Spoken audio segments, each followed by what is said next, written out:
So we had a little issue where the bolts on the header, the bolts that hold down the heat shields, broke. So we need to get these out. Okay, so the first step to do that is I took this Dremel tool with the wheel, cutting wheel, and I ground this down flat. Okay, for both bolts. I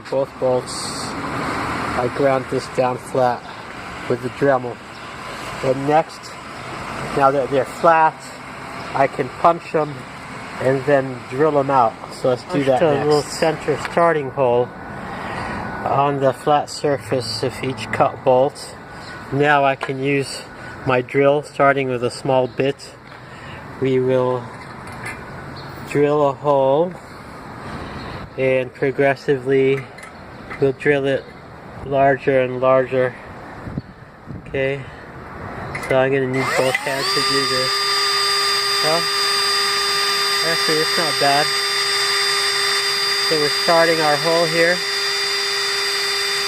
Okay, so we're going to get a starter hole and then we'll transition to a larger bit.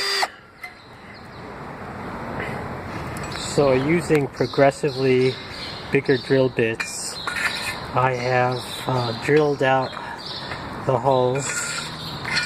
Okay, I drilled out both holes, and all that remains to do now is to rethread them to M8 by 125.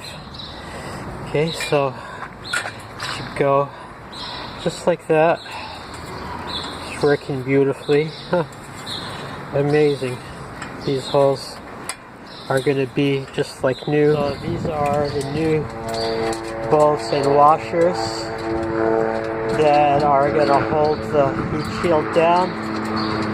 They're M8 by 125. I could not find flange bolts at the store today. They were all sold out in this size. But this will work just fine. And at some later date we can replace them if need be.